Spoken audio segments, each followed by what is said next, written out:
بسم اللہ الرحمن الرحیم۔ السلام علیکم۔ خوش آمدید کہتا ہوں آپ کو اپنے چینل سبق کہانی میں۔ چلتے ہیں آج کی کہانی کی طرف۔ ایک غریب لکڑہارا جنگل کے قریب رہتا تھا۔ وہ روز جنگل میں جاتا، لکڑیاں کاٹتا اور اسے شہر میں لے جا کر بیچ دیتا تھا۔ وہ اس سوچ کے ساتھ زمین بھی کھودتا تھا کہ کبھی شاید اس میں سے اسے خزانہ مل جائے اور اس کی زندگی سنور جائے۔ اسی امید کے ساتھ وہ روزانہ اپنے ساتھ جنگل میں بیلچا اور کلاڑی بھی لے کر جاتا۔ ایک دن خزانے کی تلاش میں زمین کھودنے لگا۔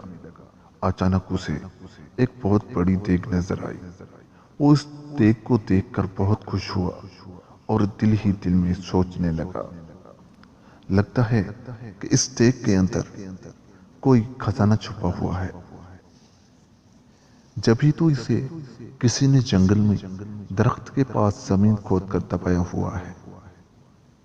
وہ خوشی خوشی دیگ کی طرف بڑھا تاکہ اس کے اندر ہاتھ ڈال کر خزانے کو دیکھ سکے۔ اس نے جب دیگ میں ہاتھ ڈالا تو اسے پتا چلا کہ دیگ کے اندر سے بالکل خالی تھی۔ اس نے غصے میں دیگ اٹھا کر درخت کے پیچھے رکھ دی۔ کچھ دیر وہ خزانے کی تلاش میں زمین کھودتا رہا، لیکن اس کے ہاتھ کچھ نہ آیا۔ اس نے غصے میں کلاڑی اٹھا کر درخت کے پاس پھینک دی اور تھک ہار کر درخت کے قریب بیٹھ گیا۔ اچانک اس کی نظر دیگ پر پڑی۔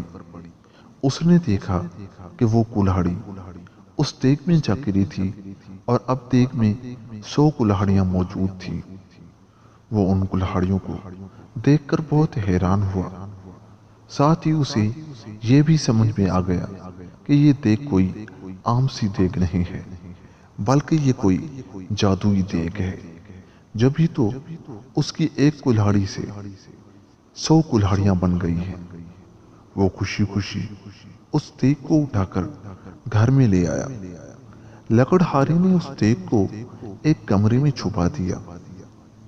رات کے وقت اس نے جادوئی دیگ کو دوبارہ آزمانے کے لیے اس میں آم ڈالا۔ تھوڑی دیر بعد اس نے دیکھا تو دیگ میں 100 آم موجود تھے۔ اب تو اس کا یقین پختہ ہو گیا کہ یہ واقعی کوئی جادوئی دیگ ہے۔ وہ اس دیگ سے سونے کے سکے وغیرہ نکال کر انہیں بیچتا رہا اور امیر ہو گیا۔ امیر ہونے کے بعد وہ دوسرے غریبوں کی مدد کرتا تھا۔ اس کے پاس اگر کوئی غریب شخص آتا تھا تو وہ کبھی اسے خالی ہاتھ نہیں لوٹاتا تھا۔ یہی وجہ ہے کہ وہ ملک بھر میں اپنی سخاوت کی وجہ سے مشہور ہو گیا۔ اس کے اچانک امیر ہو جانے اور جادوئی دیگ کی کہانی ہر جگہ پھیل گئی۔ اس ملک کے بادشاہ کے پاس بھی اس جادوئی دیگ کی خبر پہنچی۔ بادشاہ بہت لالچی تھا۔ اس کے پاس اپنا بہت سارا خزانہ موجود تھا۔ اس کے باوجود اسے مزید خزانے کی ہوس تھی۔ اس نے سوچا کہ یہ دیگ اگر اسے مل جائے تو اس کے خزانے میں مزید اضافہ ہوگا۔ اس سوچ کے ساتھ بادشاہ نے حکم دیا کہ لکڑہارے اور اس کی دیگ کو محل میں لایا جائے۔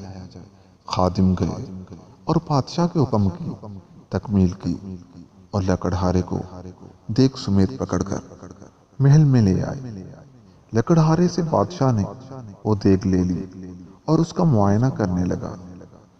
اچانک وہ اپنے قدم نہ سنبھال سکا اور اس کا پاؤں دیگ میں جا پڑا۔ اب جادوئی دیگ کی وجہ سے 100 بادشاہ نکل آئے۔ ایک جیسے 100 بادشاہ میں ایک اصلی بادشاہ تھا، باقی جادوئی تھے۔ وہ سب دیگ کے حصول اور لالچ کی وجہ سے ایک دوسرے سے لڑنے لگے۔ یوں سب نے ایک دوسرے کو جادوئی دیگ کی لالچ میں قتل کر دیا۔ یوں لالچ کی وجہ سے اصل بادشاہ خود بھی زندہ نہ رہا